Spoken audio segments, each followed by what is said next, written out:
New signs that the special counsel is heating up his investigation. Sources tell CNN he does want to question the president, and soon, and he wants to talk to him specifically about decisions to fire former FBI Director Jim Comey and former National Security Advisor Michael Flynn. We also now know that recently the special counsel has interviewed the Attorney General, Jeff Sessions, and the former FBI Director, Jim Comey. Let's bring in Democratic Senator Joe Manchin of West Virginia, member of the Senate Intel Committee.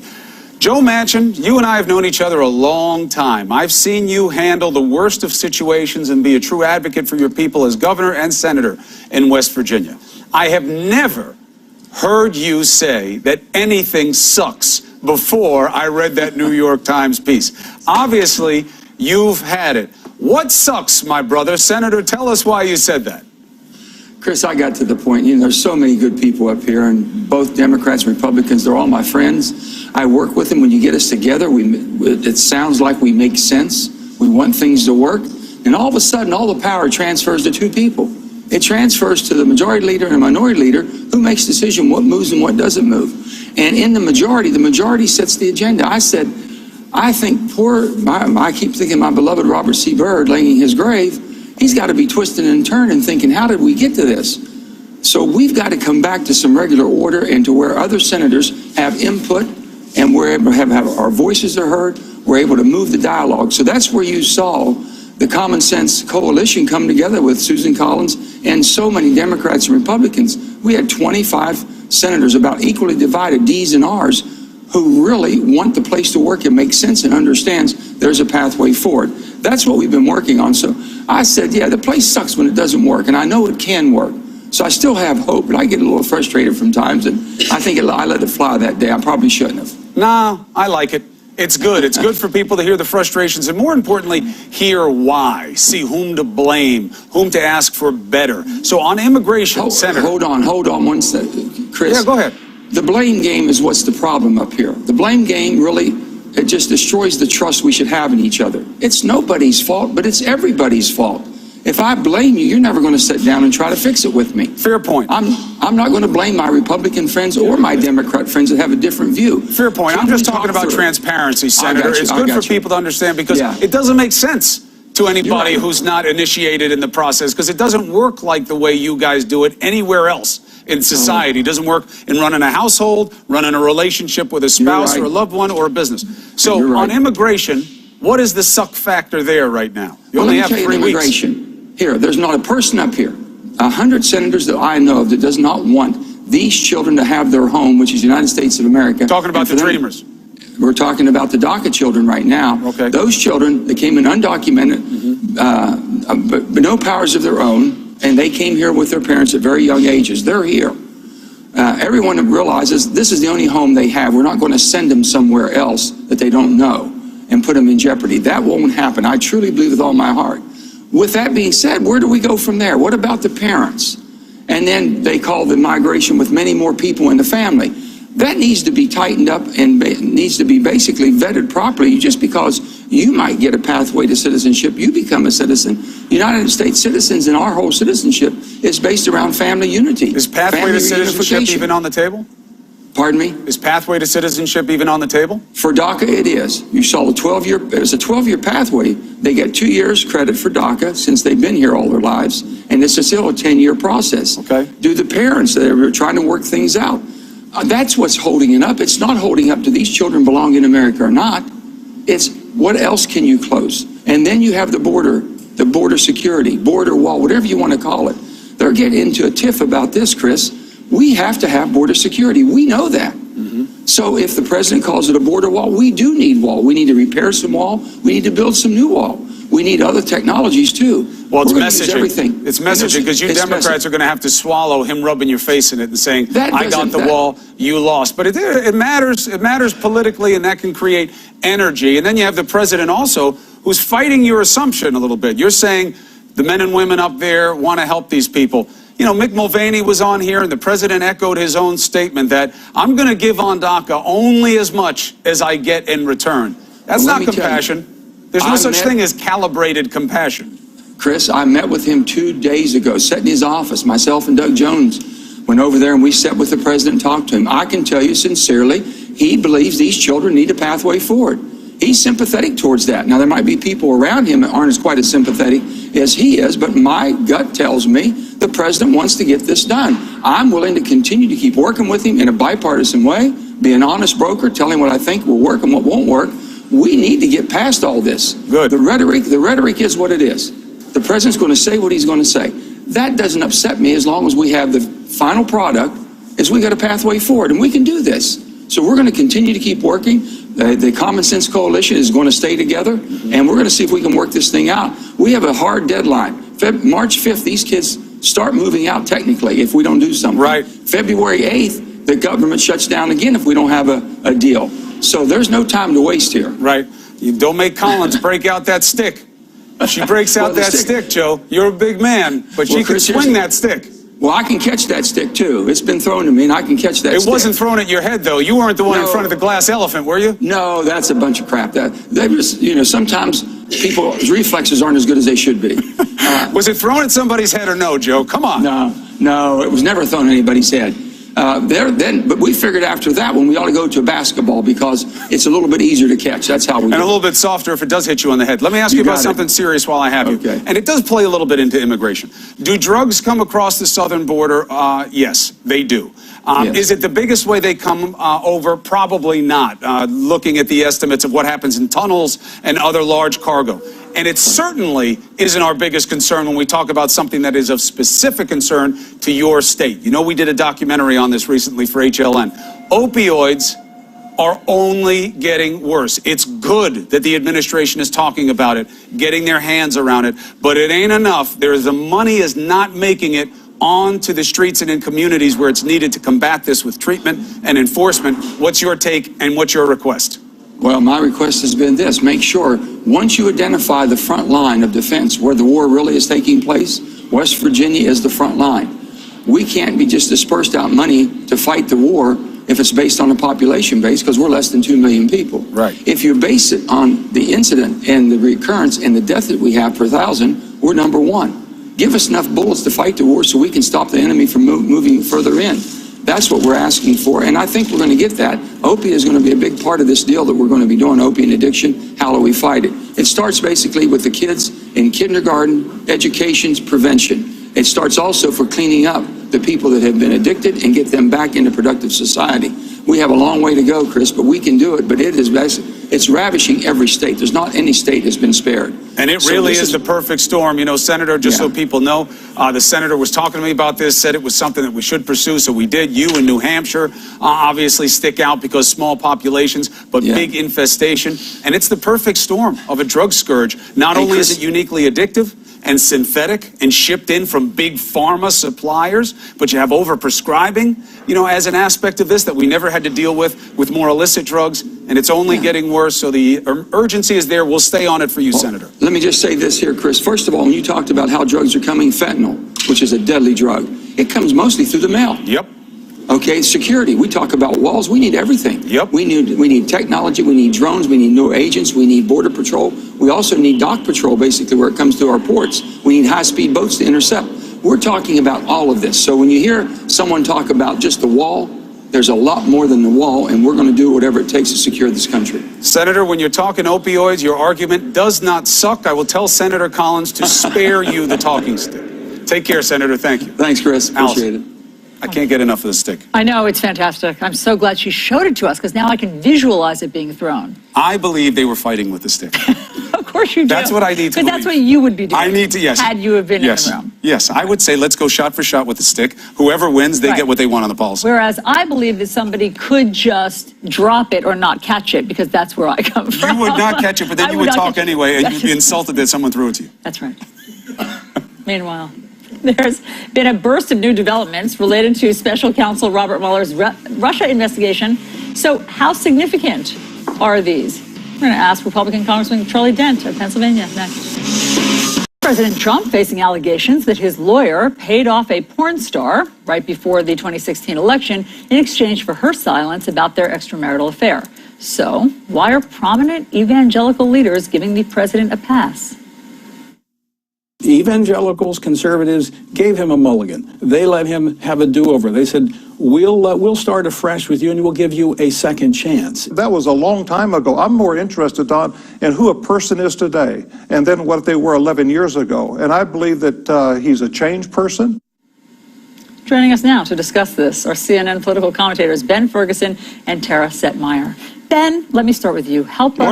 Good morning. Help us understand this. Does everyone get a mulligan on adultery from evangelicals or just Donald Trump? No, I don't think everyone gets a mulligan. I don't think the majority of voters that voted for Donald Trump call it a mulligan in the way that some have said it. I think this is a serious issue, and a lot of people also knew when they were voting for Donald Trump, they were voting for an individual not based on what he was coming out there and saying that he was as a big evangelical Christian. They knew Donald Trump had a tough past.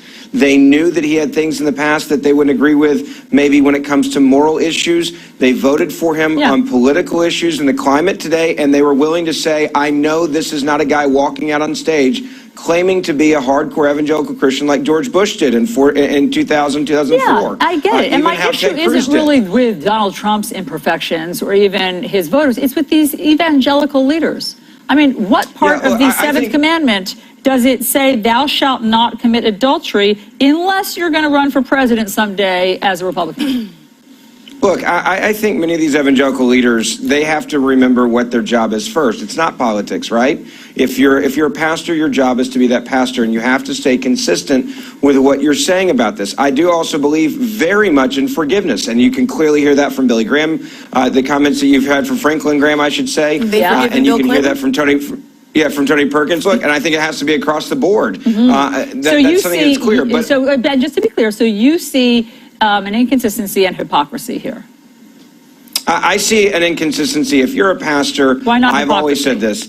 Well, let me finish my point about pastors. I think pastors' jobs, first and foremost, are to be pastors and not be in politics. Yeah. When you start meddling in between here, you're going to have to start changing lines and narratives here to make things fit when you support or back a candidate. That's also the reason why I don't like evangelicals to come out and support candidates. Okay, so Tara, here's what's confusing. It is that Tony Perkins said something very different in 2007 when it involved John Edwards having an adulterous affair. Here's what he said then. When it comes to presidents in particular, social conservatives think that character is an issue. And as Harry Truman once said, a man that will lie to his wife will lie to me, and a man that will break his marriage oath will break his oath of office. Why does he feel differently now? I don't know what happened to that, Tony Perkins. You know what? What's happened is exactly to Ben's point that these pastors and these men who are called to be leaders, their leadership should be to their flock first and to biblical principles. And as Christians, we're supposed to be the lights of the world. And I don't understand how any of this is furthering the message that the Christian church is called to do, which is supposed to be converting lives to Christ. How is this? They're not setting that example by being hypocrites, which is what Ben wouldn't say, but I'll say it. These evangelical leaders are hypocrites, evidenced based even just on what you just read just there, on what Tony Perkins said. So Trump gets a mulligan because he's doing what we want him to do now. So they're putting policy over Christian biblical principles. I don't see how God is pleased with that. Yeah, which Christian biblical principle was it, Ben, that where Christ first referred to the mulligan, do you think? Look, I don't think it's there. I do know that Christ talks an awful lot about forgiveness, and I think that's where Tony Perkins. You can forgive, but that doesn't. And they talk about repentance also. And I would like to know Billy Graham's reference, Franklin Graham's reference. I'm sorry, about that Trump is a changed man. In what respect? He's never asked for forgiveness. Tara, he's never asked for. He's never engaged in repentance. That's where it comes in. You repent and then you change your behavior. What has Trump done to change his behavior? Nothing. People are making excuses again, I'm here. not defending the behavior. Let's be clear. I'm not defending the behavior. I said this at the beginning. I'll say it again. This is the problem I have with evangelical pastors and others who I know, get but I get it, but into they do politics, weigh in on because politics. then I you get have it. to You don't walk, want them then to, you but have they to walk do. down these comments. Yeah, they Right, do but weigh my in thing on is politics. And so why don't you want to call it's that one thing to weigh in. Hold on. There's one thing to weigh in on a moral issue or an issue that deals with politics. Abortion is a great example of that, right? I have no problem with a pastor talking about that issue. But if you're going to come out and use the word mulligan on an individual because either A, you're close to him, or B, because you backed him and you don't want to embarrass yourself per se, that's where it becomes a real problem, and you lose that moral high ground and footing, because a pastor's job is not to be a politician. Yeah. That's not his job. And also to have some consistency. Right. If you believe in these ideals, if you don't believe that let me just read to you the Family Research Council's mission statement, okay? So their mission statement is to promote marriage and family as the foundation of civilization. And so, does he think that it helps marriage to have an affair with a porn star or not? I think you'd have to ask him that, and clearly he would say, of course not. What I do know is that a lot of people that voted for Donald Trump, and there's, well, I don't know. Again, I'm not going to speak for him. He spoke for himself, Ben. He said that he used the term mulligan, which, okay, if you want to, even if you wanted to accept that as a one-off, maybe. But this is a consistent pattern of behavior for Donald Trump, and it's not just the adulterous behavior that he's exhibited his entire life, but his other immorality, his way that he speaks about people, the way that he denigrates groups of people, the way that he attacks the media and institutions in our country. I mean, Donald Trump's character deficit is something that the evangelical church should never have tolerated, just because he gives them a few bones by saying that he's going to be pro-life and have religious freedom. You cannot put this kind of policy gains over biblical Christian principle. Quickly. That right there is the same, what does it gain a man, to inherit the world and lose his soul? That's exactly what's happening right now in the evangelical community. Quickly, one last thing. It does, if there's one person who seems to be upset by it, I mean, this is only by appearances, it's Melania. She canceled a trip to Davos today with her husband, and it was their 13th wedding anniversary on Monday night, and we didn't see them celebrating. Maybe they did, but that was the day that she announced that she wasn't going to be going to Davos. She knew what she was marrying. There you go. Tara, Ben, thank you for the debate. Thanks. Anytime. We're following a lot of news. Let's get right to it. If they really are trying to interview the president, that is very good news for the president, because it means they are starting to wrap up. We're going to be fully cooperative with the special counsel. The Attorney General and James Comey, they have both been interviewed by the special counsel's office. I'm not at all concerned. It is not appropriate for the President of the United States to ask a federal official who they voted for. He doesn't understand the separation of powers. Are you concerned about this new leadership of the FBI? Thanks, everyone. Let's see how it all works out. These people hostile to the president have not been conducting themselves in a manner that befits the Federal Bureau of Investigation. This is all part of trying to save this president's bacon by damaging the FBI and the Department of Justice. This is New Day with Chris Cuomo and Allison Camerata. Beautiful sunrise there. Good morning, everyone. Welcome to your new day. It is Wednesday, January 24th, 8 o'clock in the East. Big developments in the Russia investigation, all in just one day. Sources tell CNN that Robert Mueller wants to interview President Trump to question him about the decision to fire former FBI Director James Comey and former National Security Advisor Michael Flynn. Another sign the Mueller probe is ratcheting up and perhaps somehow closing in on the president. The special counsel questioned Attorney General Jeff Sessions for hours, we're told, last week. We also have exclusive reporting about a former Trump associate who may be thinking about cooperating with the special counsel.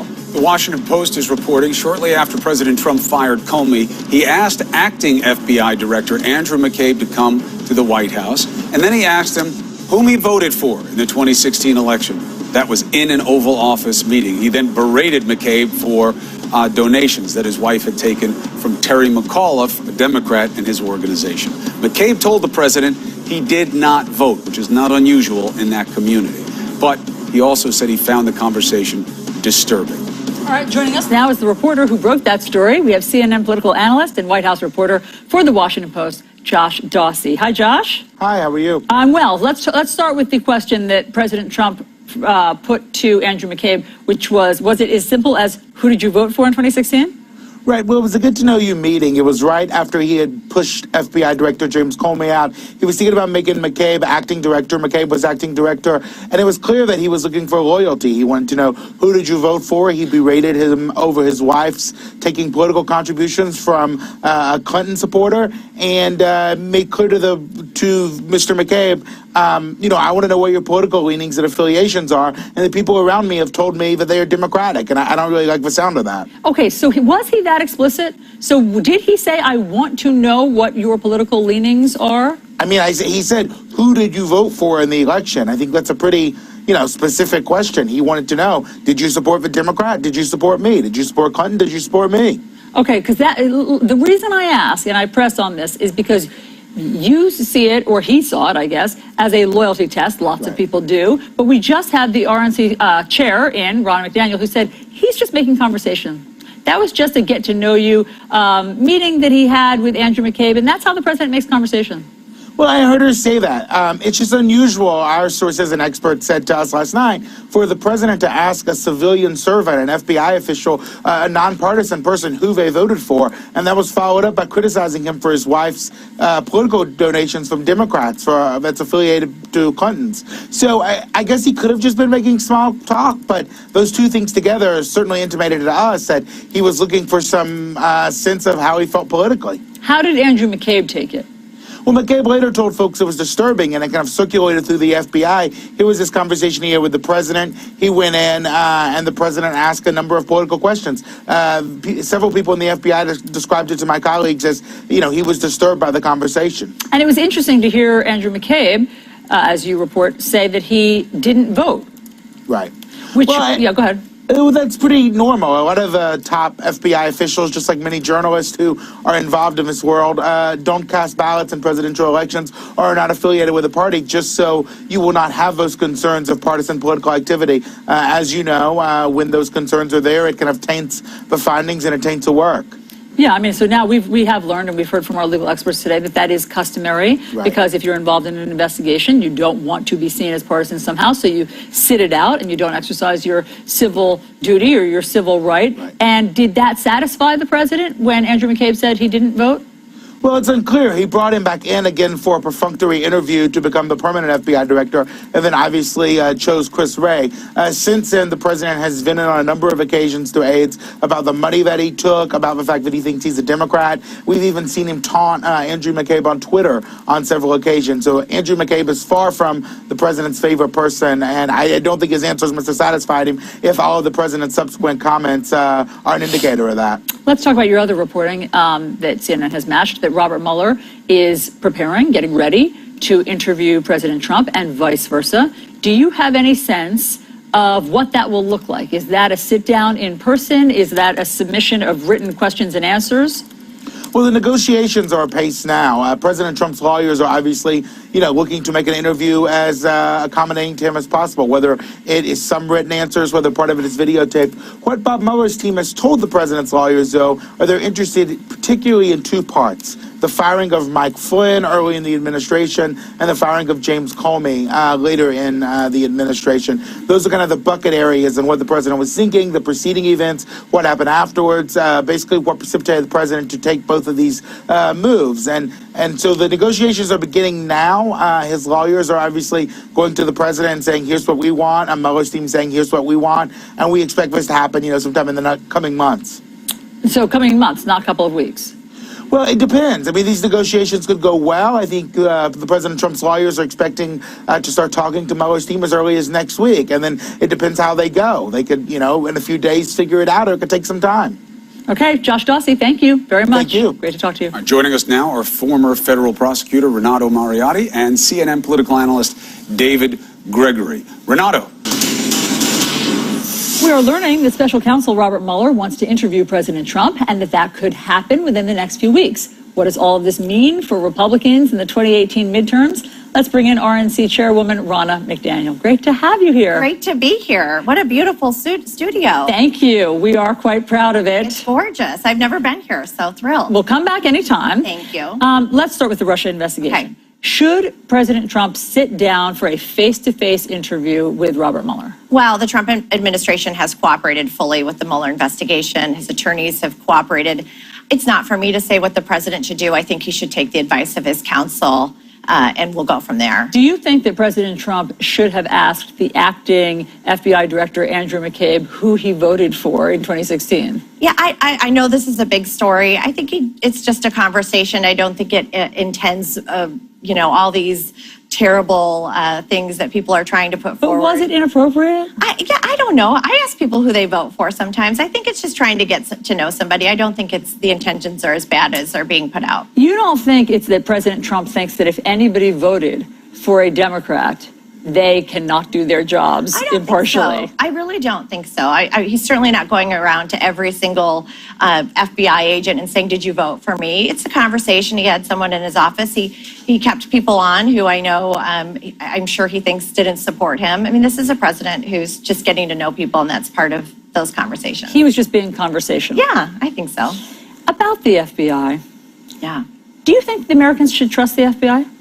I do. I think we should trust the FBI. I think it's very concerning what's happening with Lisa Page and Peter Strzok and these 5 months of missing text messages we've seen. And the text messages we have seen are concerning. When you see that they knew about the outcome of the Hillary Clinton investigation before it was released, when they knew... I mean, it's hard to parse these things from text messages. But it's hard to know what these mean. But they did have one where they said, and I read them through last night, where they said Hillary Clinton had sent an email through her server to the president. And then they changed the language. They didn't want to put the president there. Then they said somebody with high security. And then it ended up not being in the Comey conclusion. I think that's concerning. These are things we should get to the bottom of.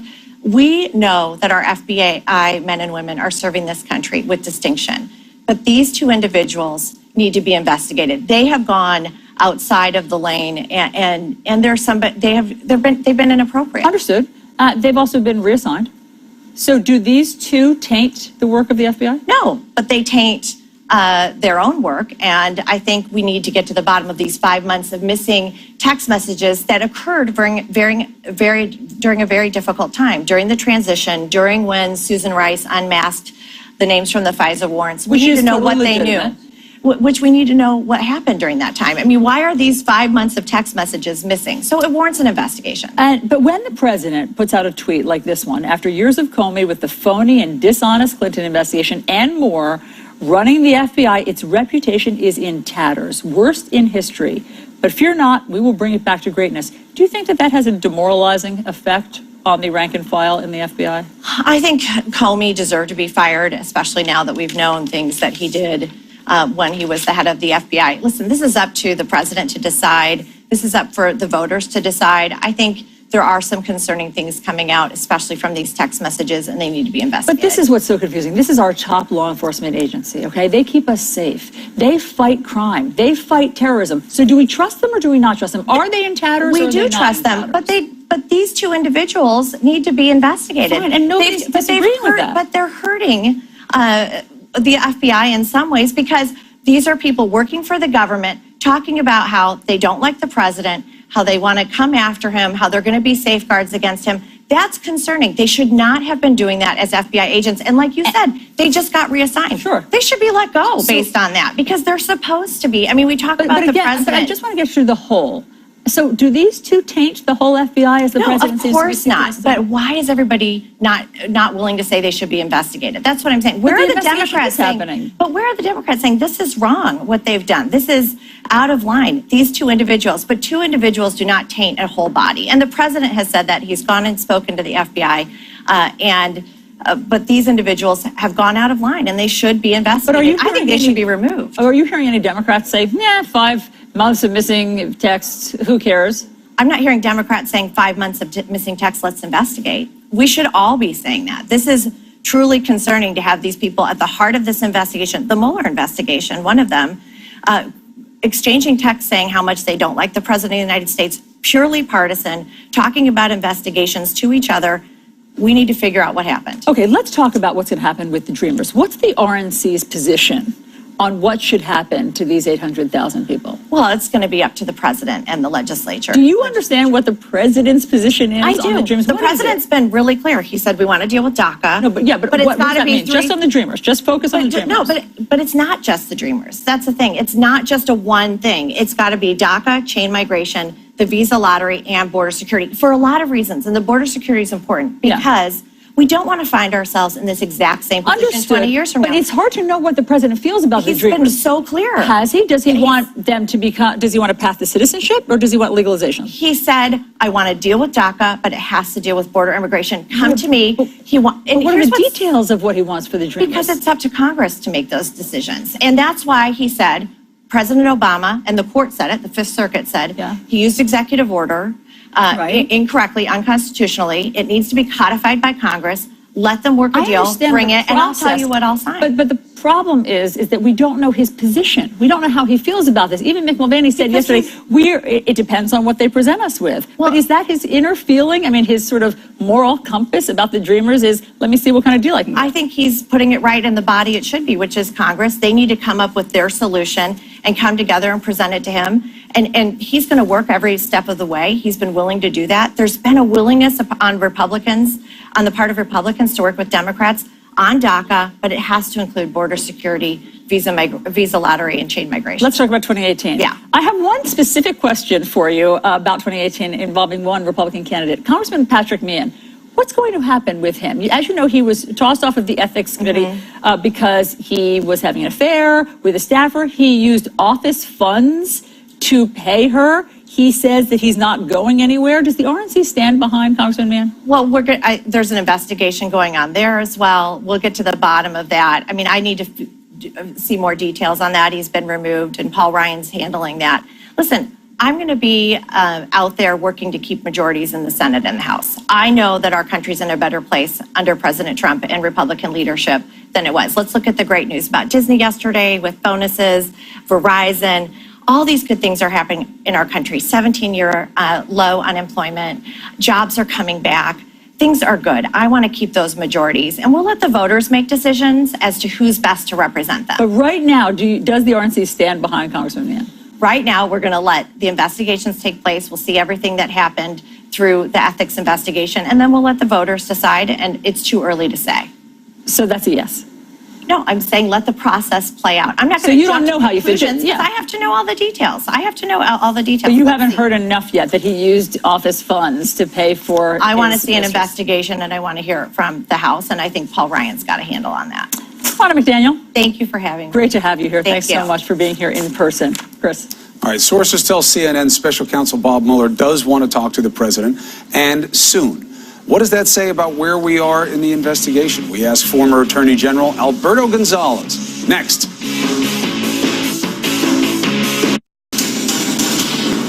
So the Washington Post is reporting that President Trump pointedly asked acting FBI Director Andrew McCabe in an Oval Office meeting who McCabe voted for in the 2016 election.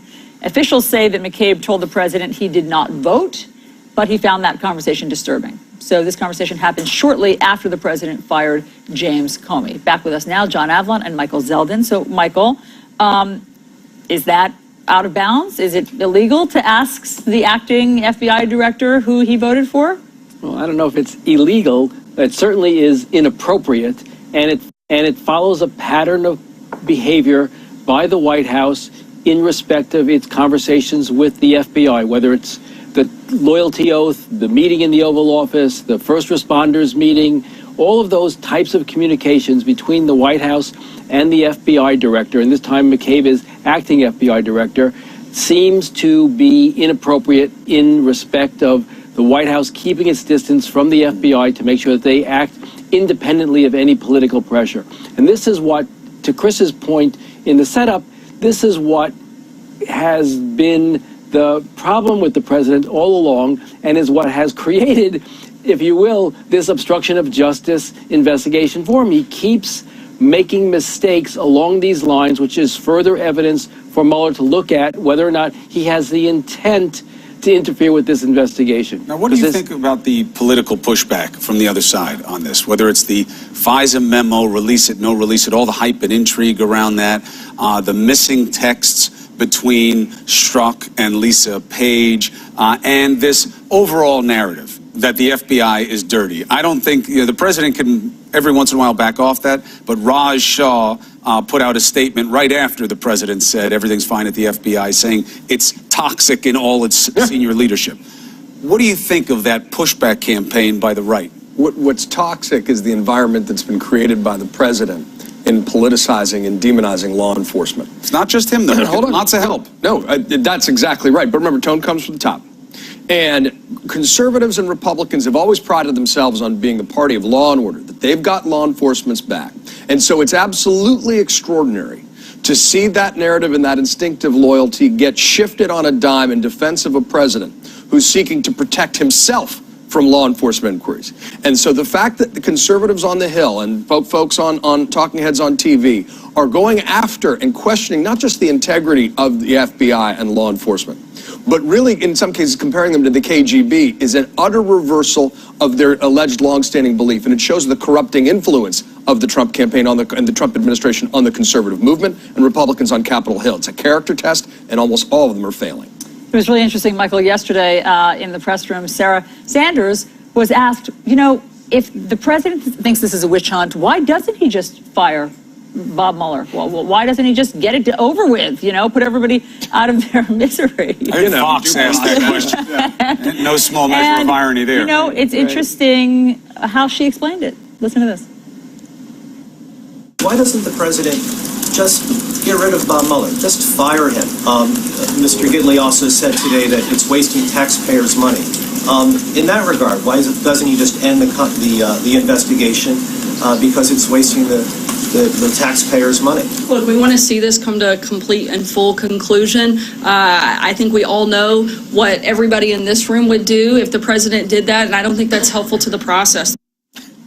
What did you think of that, Michael? It's because reporters, there'd be hue and cry from journalists. Yeah. Well, it's naive, maybe at best. The reality is, and we can ask John Dean how well it worked out for President Nixon when he fired Archibald Cox. It's not the end of an investigation when you get rid of the lead investigator. A second one comes on, and the investigation continues with a new aspect to it, which is, why was the first guy fired? So it's just silly talk on her part to say that the press is what's driving the decision not to fire Mueller. What has to drive the decision not to fire Mueller is an obstruction of justice inquiry by the special counsel's office. It's simple as that. That's true, but she also told the truth for a second, and that the press is playing a constraining role in holding the president accountable from some of his worst impulses, potentially, because of the blowback, that we do play a role in the process. But the other point is that if that's the only thing holding back the dam, then also members of Congress who are going to pass a law to constrain Trump's ability to fire Mueller should probably giddy up on that as well. Because if it's just about good faith, let's not assume there's a large reservoir of that. Anytime you can sneak in a giddy up reference is a good day here. What I do. Sean Havlon, Michael Zeldin, thank you. And what we see is that this toxic environment of left versus right bleeds into everything. Look at the immigration negotiation that only has 16 days. Very rocky start. Senator Chuck Schumer says, hey, the wall funding that was on the table, now off the table. The president, of course, responded in kind, saying no wall, no DACA. Where does that leave us? Next.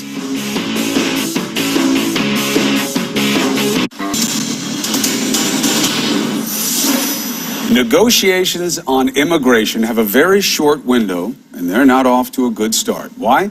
Well, Senator Chuck Schumer started first saying, hey, this offer to fund the wall is off the table. The president fired back with this tweet, crying Chuck Schumer fully understands, especially after his humiliating defeat, that if there is no wall, there is no DACA. We must have safety and security together with a strong military for our great people. Here to unpack all this, John Avlon and CNN political commentator Errol Lewis. Is this a typical just beginning of negotiations, or are we off to a bad start? I think we're off to a pretty bad start. It's hard to imagine why this would be better than the many attempts over the last decade to try and resolve a lot of these very difficult issues. I mean, DACA itself, you have to remember, is sort of a workaround, right? I mean, it's an attempt to sort of make some unintended consequences of our immigration policy rational and humane and fair.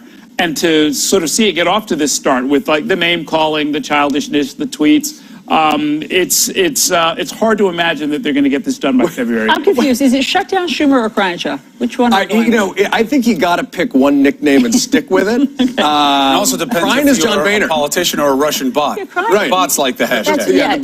But I'm also confused about this. Why did Chuck Schumer offer to pay for the wall? That was the confusing part, that was some other different negotiation. It makes more sense that he's back to his original position, doesn't it? Well, it was in the context of a negotiation to try to get something done to either avert the shutdown or stop the shutdown. But, Errol's using words I don't understand, like rational and fair and humane and immigration policy, which really haven't been in the part of the conversation in our country for some time, certainly not in this era. Look, Schumer's going to withdraw that offer in the context of the start of negotiations. But let's not be too cute or histrionic about this, because there is a 3-week window on this.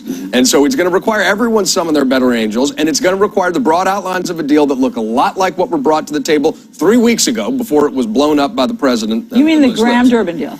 Yeah, some version of that is what's going to end up happening, if anything happens at all. It's going to be border security, including building a wall and portions. It's going to be a DACA deal that probably at least gives legal status to the Dreamers, if not full citizenship. It's going to be some compromise on chain migration. You're talking about the pillars, because obviously the White House had said that deal is dead, but it was because the matter of degree, not the boxes. It's also because Lindsey Graham's going after Stephen Miller and his bad blood. I mean, look, Errol, the problem for Schumer is that deal means more to the Democrats than it does to the Republicans. How do we know that? Well, we know that because he offered the wall. And that is a big give because it's a silly give and they're not getting anything back for it. We also know, if you've ever read Chester L. Karras on negotiation, if somebody offers something once, they'll offer it again. Of course. So it's not the strongest move. But also, we know that this Bill of Love stuff from the president is just talk. How do we know? Listen to what Mick Mulvaney, budget director, certainly knows the heart and mind of the president on this issue. Listen to what he said on this show. Just say what his position is on it. How do they get to stay? Who gets to stay? Again, depends on what we get in exchange. What do we get for border security? What do we get for wall? Love has no strings attached. It's not about a bill of love. Are we going Corinthians now? It's about love is brave, love is kind. Only at weddings. Well, you hear that. It turns out love is a pretty good bargaining chip, right? I mean, they like the idea because it is popular, right? Because 90-something% of the public wants to see some kind of decent resolution for the Dreamers. Well, fine. He wants to then trade it for the wall or something else, or for changing legal migration and for all kinds of other things. But then he shouldn't get any credit for having compassion towards the Dreamers, because he doesn't. No, that's right. If you cared about them, you'd help them, period, and then you negotiate these other things for a flawed system. Well, that's not what's happening. Well, it's important to note, though, I mean, how far Schumer might be able to go. I mean, somebody like Luis Gutierrez says, you know what? Build the wall. Just save our Dreamers. If there are a lot of people who feel that way in the Democratic base, and, building a wall amounts to a couple of $1 billion a year for 10 years to enact a policy that many Democrats feel is never going to work anyway. It might be a big win for Trump, though, for the campaign. If he says he got the wall, it's a big deal. Yeah, but again, at some point, you got to start governing and thinking about the national interest. Both parties have to look out of their base. But if any deal gets done, elements of the base on both sides are going to be angry. That's how you know a real deal got done. John Avlon, Errol Lewis, thank you. All right, so it is important at the end of the day to track everything that has happened and why our heads are shaking so much. So tonight in prime time, we'll dig into these topics. We will try to get people close to the president to understand where his head is and where we go next. 9 p.m. Eastern. Sometimes heads shake also after that. Sometimes. Not mine. Mine just kind of lolls back and I fall asleep in the car. Nods off. All right, meanwhile, we have to get to this story. Police in Kentucky are trying to determine why a teenager opened fire at a high school, killing 2 classmates and wounding more than a dozen others. The latest... All right, there is no question there is a Republican-led push to release a memo spearheaded by Republicans in the House Intelligence Committee. The chair there, Devin Nunes, had his staff put together a memo that alleges FBI abuses of surveillance laws. Sources say President Trump is inclined to allow that memo to be made public, but Democrats are against the move. Now, that shouldn't matter if the president wants to declassify something. There are plenty of other ways to get it in the record. So let's discuss. We have CNN legal analyst Carrie Cordero and CNN law enforcement analyst and retired FBI supervisory special agent James Gagliano. You have just the other day. So let's discuss this. First, in terms of the legalities of this, Counselor, am I right? If they wanted to declassify this, the executive branch, the president, is ultimate power of classifying and declassifying, and Congress members have immunity for any speech or debate on the floor of Congress, so they could go on there and read the memo and put whatever they want into the congressional record. Carrie, that's you. I never call gags counsel. Sure, got it. Got it. Certainly, the president is the ultimate classification authority. He has the authority to declassify information. But let's be clear, Chris, this is not the way that intelligence oversight is normally conducted. There are times when members of the intelligence committees, whether it's in the House or the Senate, don't like what they're seeing, have concerns about what information they are receiving or they're being briefed on from the intelligence community. There is then a process that they go through where they would let the Department of Justice usually and the intelligence community, that means the Director of National Intelligence or the sort of troubling. I mean, even though he could declassify it himself, he could, he has the power to do that. And possibly will. And